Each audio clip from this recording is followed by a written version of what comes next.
Good morning, everyone. Today we're going to make some little like mini egg quiches in muffin tins, but they're like a crustless quiche. This is something that you can do in a whole like Pyrex pan, like a big casserole dish.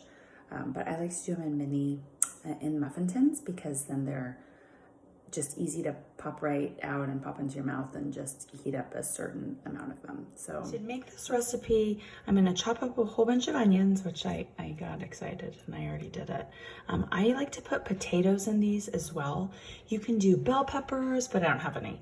I've got some spinach, frozen spinach that I'm gonna use that I'm gonna saute in after these get soft. And then I'm gonna put those into the muffin tins. I'm gonna butter these a little bit. And then I'm gonna crack a whole bunch of eggs into my bowl. I'm gonna put some cheese in there. Today, all I have is sliced provolone and Swiss. So I'm gonna chop that up into little bits and I'm gonna mix that up with a little bit of milk, right? I've got oat milk today, and salt and pepper.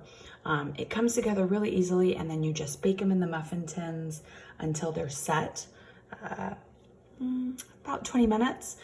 And they're so good, and you can make a whole bunch and they're gonna last you, well, in quarantine, who knows how long they're gonna last you, a day, a week, who knows.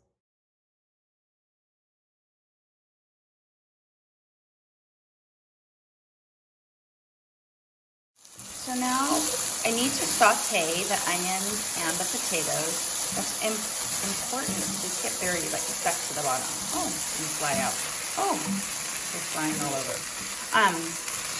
You can deglaze the pan, right? Getting the bits off the bottom with, you can use broth.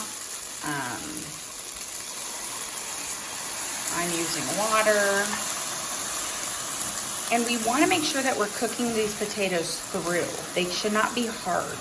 We need to cook them, even though we're going to bake them, because it's gross. Like if you have the raw potato, it's bad news. So we want to just keep cooking these down. You saw it, just listened, it got really quiet. We're going to keep cooking these down until they are fork tender.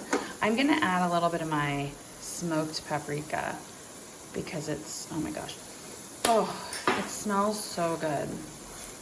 I think that will be just the little kick we need. So we're going to keep cooking these down and then mix it all together. So while that's sizzling away behind me, I chopped up the little bits of cheese and I cracked all my eggs. I'm doing about 10 eggs. I just do whatever you want. Let's see, I would say about a half a cup of milk. You can add more or less if you want. You could use cream if you wanted to. And I'm just putting in cheese, and it's any kind of cheese. It's kind of just whatever you have. If you've got leftover vegetables from the night before, sometimes I make these at nighttime, and then we just have them ready for the morning. So it's like when you're cleaning up dinner, you can always just chop up if you have meat, whatever, chop that up and put that in. I'm getting a fork. I'm back with my fork, and I'm just gonna whisk it all up. So while my things are cooking back there, right, I'm just whisking this up. And again, what if you only have 4 eggs? Great, then do 4 eggs, just a little bit of milk. So we're just trying to get it to a nice scrambled eggs kind of consistency. This has some remnants of the spinach in there. The rest of the spinach is in the other pan, thawing out. Seasoned salt and pepper. A little more salt. Now I'm gonna go check on my stove. I thought I was only gonna use the small pan, but I made a lot of potato parts of it. So after everything was sauteed, right? Ooh, I'm gonna sneeze, but I'm gonna cover my mouth with my elbow.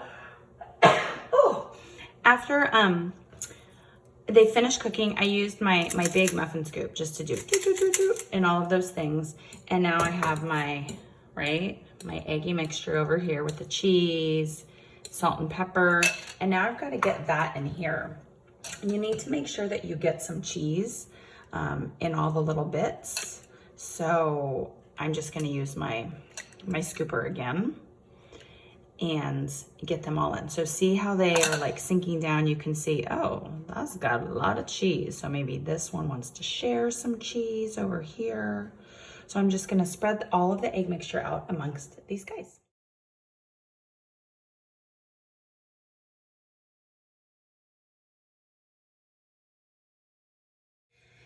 Now, magically I had enough egg mixture for this, but sometimes that doesn't happen. So you would need to just whip up a little bit more or just save the filling for another time. Remember, I told you you could make this whole thing like in a square, in a Pyrex dish, in a glass pan, maybe even a loaf pan. So you would just make sure that you prepare the pan, grease the pan a little bit, put the potatoy, vegetable-y thing in, and then just pour it over the eggy mixture over the top, and then just bake it, and you can just cut it into squares. That's super easy, a lot easier than this. But I think then this afterwards is much easier because then I can just pop these out, store them in containers, and then they're ready for just when you need a little eggy bite. So here we go. Here's our yummy little egg cup, quiche's crust, whatever you want to call them. They pop right out and they are delicious. Happy cooking. Thanks for coming.